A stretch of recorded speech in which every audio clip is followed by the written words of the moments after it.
did get what he sees in her. Sure, she can land a punch, but only because people don't expect it.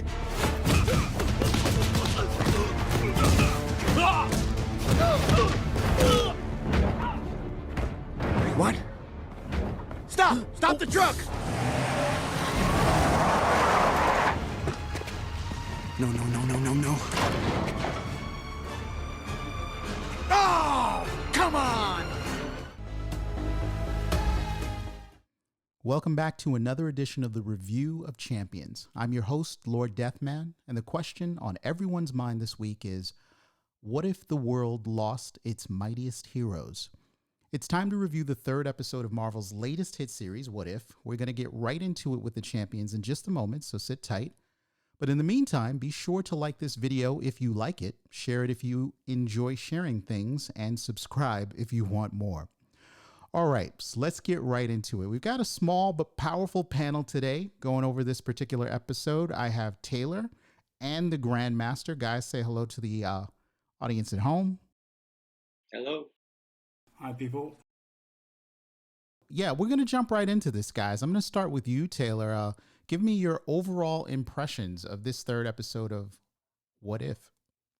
This was a great episode. I think it's probably the best episode so far of the first three. It was really good because it was different. It wasn't just replacing one character with another character in the same situation. It was a very different type of story. It was a mystery. It was what if, as you said, what if Earth lost its mightiest heroes? And it took the week, the Fury's big week, and it even went Monday, Tuesday, Wednesday, announcing which day it was, and it turned those on its head with the mystery, the murder mystery of the future Avengers being killed off. So we'll get into the details, but really great episode. Yeah. And how did you think this episode went, Grandmaster? I agree with Taylor. I think it's the best episode so far, and that's high praise because I really enjoyed the second one. But this was a level up. I really enjoyed the fact that those three movies, Iron Man 2, The Incredible Hulk, and Thor, which took place in 1 week in the MCU timeline, were actually now together in this episode, and the changes they made, were awesome. I really enjoyed the mystery and the whodunit. I never would have guessed in a million years. Yeah, this formula for this episode, using the murder mystery sort of formula, really did make it a little more interesting than a typical What If. But Taylor, I want to go back to you just for a second. So What If is known for having that decisive moment, the moment where things kind of change and they show you us going down a branching timeline.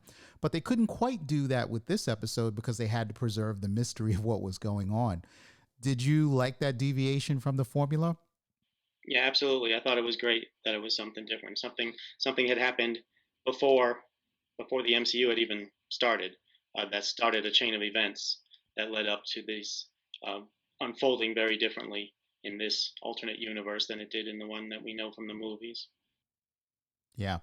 And you also get a little bit of a nod to the way Hank Pym really is in the comic books, not to spoil the mystery. Obviously, guys out there in the audience, this review will contain spoilers. So pause if you haven't seen the episode, go watch it, and then come back here immediately to hear what we're talking about.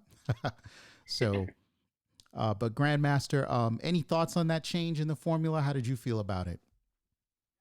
Yeah, I think it is the change in the formula was actually a callback to that one line in the Winter Soldier, where Natasha speaks of a mission in Ukraine where she got shot by the Winter Soldier and the bullet went right through her body. Bye bye bikinis, that line. Well, instead of Natasha performing that mission, now it was another person.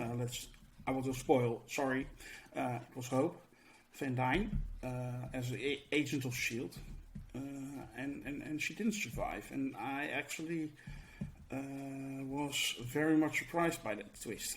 Yeah, I was also surprised, and I kind of like the way that they tied later movies like Ant-Man into the early throwback phase 1 movies. So it was kind of like you're Yeah. seeing all of these events happen concurrently now instead of just being like linear. Hank Pym is now kind of occupying the same space as the first Thor movie and the second Iron Man movie and so forth and so on. So all of the people out there in the fandom who are always like, where was so and so while this was happening? What if kind of answers some of those questions? But that was a big highlight for me. But Taylor, I want to turn to you to see, what was it you liked the most about this episode? Yeah, well, not just the Ant-Man, but also Captain Marvel got tied into this, which I Yeah. thought was exciting too.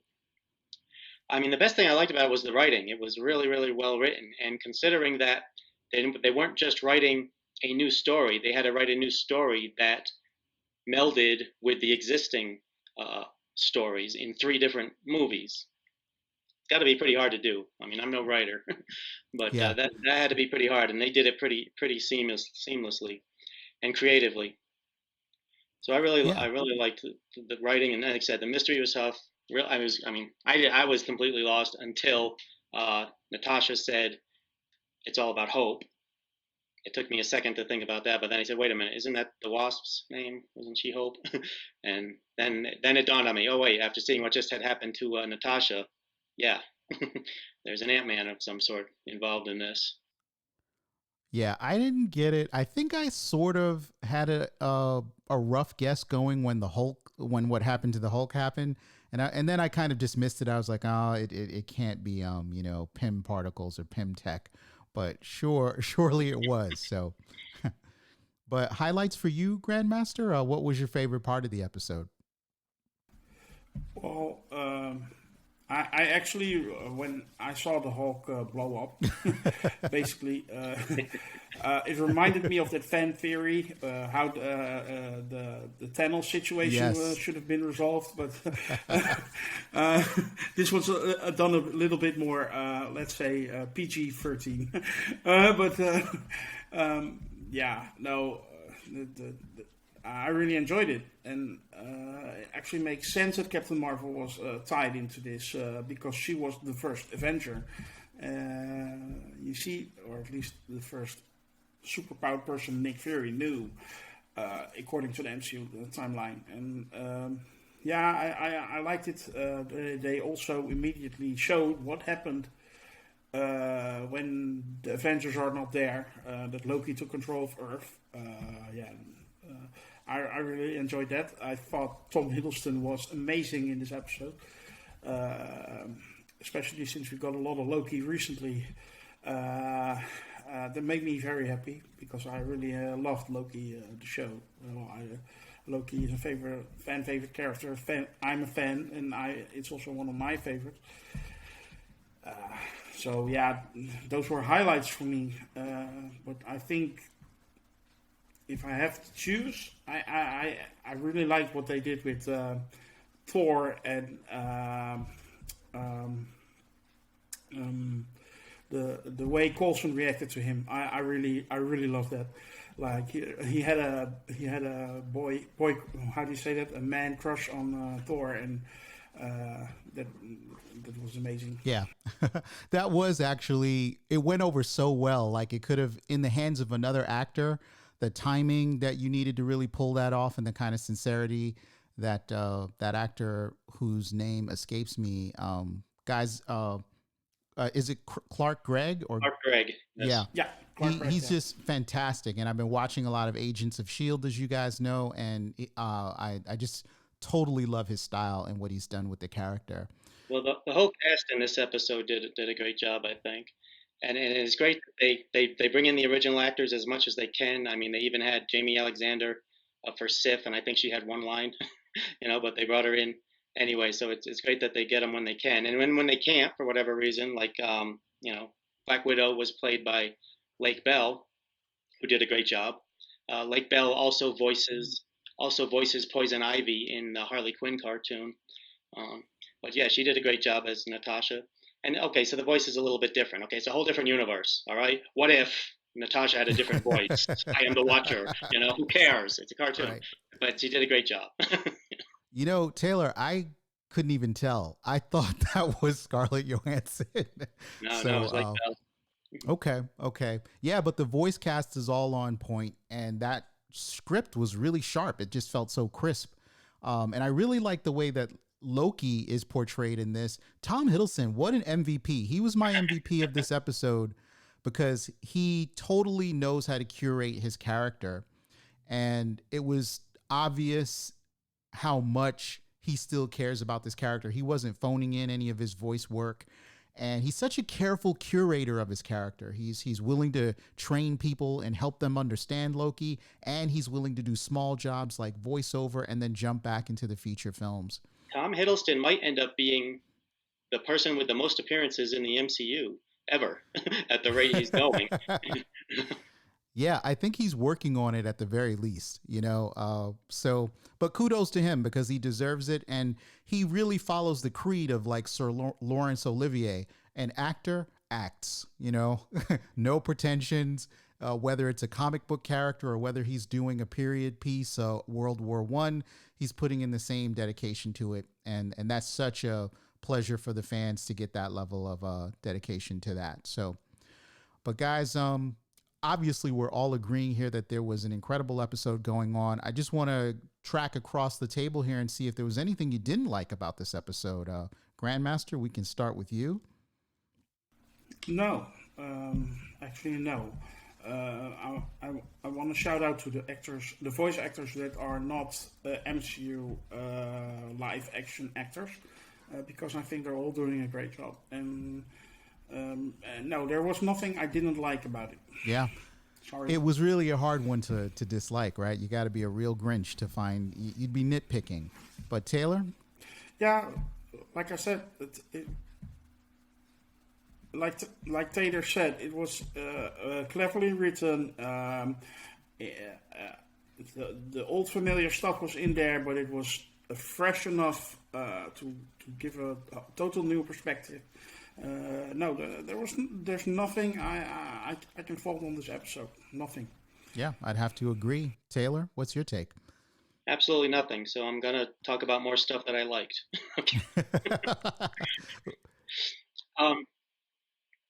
Okay, so, I mean, think of the premise. You're killing the mightiest heroes in the world. That's hard to do and hard to write a way of doing that. But it makes perfect sense. The one person that I could think of that might have been able to do it is Ant-Man, or Hank Pym version of Ant-Man, even though he was in the Yellow Jacket costume, which is another cool aspect of the episode. But in the comics, and even in the movies, if you look at it carefully, he's really one of the most powerful characters in the MCU. Whoever has the Ant-Man powers are some of the most powerful characters in the MCU. When Civil War came out, I remember when they released those publicity pictures of the two teams, Team Cap and Team Iron Man, I saw a lot of people saying that Team Cap was way underpowered and wasn't powerful enough to take on Team Iron Man. And I commented at that time that it wasn't true because there was two aces in the hole in Team Cap. One was Wanda, because she's a freak, and the other is Ant-Man. I mean, think about it. He can be so tiny that you can't see him, but he still has all the strength. Plus, he can shrink other objects. He can call on an army of ants if he wants to. I mean, his powers are really pretty impressive. And then, when these writers sat down to write this episode, who else is going to be able to kill Iron Man and the Hulk? I mean, how else are you going to kill the Hulk? You got to get inside of his body and make his internals grow and explode. I mean, there's really no other way to kill the Hulk than make his own body kill him. I guess that's how they figured it. Now Thor, and I've seen some comments online about complaining about Thor getting shot with an arrow, but you got to remember at that point in Iron Man, he was human. Odin had stripped him of all of his powers. So he was just a big tough guy who knew how to fight, but he was still human. Remember earlier in the movie, in Iron Man, he got taken down with a taser, if you remember. Yeah. An arrow in the chest will take him out. May I correct you? That was not Iron Man. That was Thor, the movie itself. Yes, that's what I meant. My mistake. Yes, Thor. No. It's fine. Yeah, absolutely. Thank you. But yeah, he was in the original movie Thor. He had been stripped of his powers by Odin, and at that point, that this episode takes place when he's trying to break into that shield facility and get his hammer, he did not have any superpowers. So therefore, an arrow from Hawkeye, it's perfectly logical and perfectly makes sense that it would kill him, just like any other person. So all in all, great episode. Like I said, I have absolutely nothing bad to say about it. Yeah. And it was extremely well thought out, Taylor. You're right. I mean, they did have to find the way to kill some of the mightiest people on the planet, the mightiest people on the planet. I also liked the fact that Loki's invasion kind of happens without really firing a shot. I mean, you see some action where he's using the Casket of Ancient Winters to sort of subdue some army. But for the most part, without the Avengers, this is a gimme for Loki in terms of taking over the planet. And he kind of does it benevolently. He's like, well, now you know there's a lot of threats from outer space, and we're going to take care of you. You know, we're going to rule over the planet now. I really like that aspect of the episode. And the other thing Loki had going for him, which made it easier for him, was he had Asgard behind him because Thor had been killed. So it was an army of Asgardians attacking Earth as opposed to Chitauri. Exactly. And I'm sure he was the crown prince. There no more competition in terms of Thor. So he's the de facto sort of general of the Asgardian armies. So yeah, very well thought out episode, but it does seem to breeze by, and you might take it for granted how much thought actually went into the plotting of it. But it was a solid episode. Actually, there's another aspect of it I would like to mention. Sure. I mean, and I'm not a comic book reader, but as I understand it, the Ant-Man was part of the first Avengers. Yes. Yes. Right? Yep. Yes. So bringing him in now with all those Avengers, and of course it totally turned out right in another way, but still feels right to actually to me that the Ant-Man is involved with those guys. And well, of course, officially, if you look at the credits, Hank Pym wasn't the Ant-Man, but he was credited as Yellow Jacket. But still, to have a shrinking dude when they're talking about when they are basically forming the Avengers is awesome. Plus, he was able to get into the cell and kill Hawkeye without anyone knowing who or how, because he can shrink down to so tiny. He was able to get into the syringe for Iron Man. I mean, it's just, pretty hard to stop that guy. He had to go subatomic to get into the Hulk's body. He had to pass through those molecules. Remember, that was a big deal in the first Ant-Man. Right. So he's learned how to traverse the quantum realm and kind of come back. So it was the combination of the death of Hank's wife, which we know about happened earlier, and then later the death of his daughter. Yeah. Obviously pushed him over the edge. Yeah, and both on S.H.I.E.L.D. missions, right. So I could see why he has especially considering the man Hank Pym is, that he had some beef with S.H.I.E.L.D. I can imagine that. Of course, there's a different way of going about that stuff, but yeah. Hank was pretty much established as an angry guy, from Ant-Man 1. So I don't think that there was any inconsistency with his characterization. Yeah. Great episode. Absolutely. Not enough praise. And when you really start to think about all of the different things that happen, it's an exceptional episode. I think I've elevated it to my favorite of the three. I just wanted to point out one other thing real quick. In addition to all the little characters that we saw in there, including Frank Grillo's character, who I don't know what his name is. He later becomes Crossbones. But that scene where Natasha escapes, did anybody notice that when he opens the door and all the guards are in there unconscious, you could only see one of their faces clearly, and it had a smile on his face? Yes, I did notice that, and I thought it was a little weird. Hey. Yeah, and tell me that was Michael Douglas, guys, right? He did come back and do his... Yeah, because I was like, if that was a sound-alike, that was the best sound-alike on the planet. That was Michael Douglas. I think almost everybody was the movie actors except for Natasha, which was, like I said, Lake Bell. Almost every. No, Captain Marvel was also voiced by somebody else. That's right. Betty Ross was also voiced by somebody else. That's correct. Yeah, and Betty Ross did sound a little different. And Mark Ruffalo was playing the Hulk when, of course, at that point, it was someone else playing the Hulk in the movie. Yeah, that's perfect. That's perfect. Taylor. Yeah. Mark Ruffalo's the Hulk now, so that's perfect. Yeah, and I love Ruffalo's delivery of his lines. You know, you're up against this super spy who could sort of kick your ass 7 ways to Sunday. And he's like, you know what? Violence isn't a good idea against me. Just don't do it. Yeah, that was a great delivery. So, but yeah, I can't wait to see what these guys do next week. You know, I think we've covered all of our bases here with regards to this episode. I think we've got all of the great, cool moments. But do either of you have any closing remarks before we exit the show? I don't know if you want to rate anything.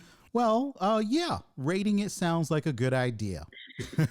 Gentlemen, guys, let me get your ratings here, real informal style. We'll start with Taylor.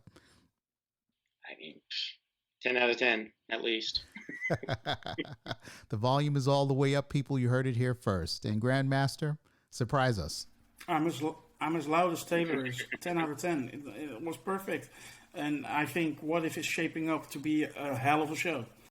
You know, I'm still kind of anxious to find out how deeply this is going to impact the MCU. A lot of people are saying that, no, it's just an anthology show. Enjoy it for what it is. Some people are saying, you know, it's going to lead right into Doctor Strange.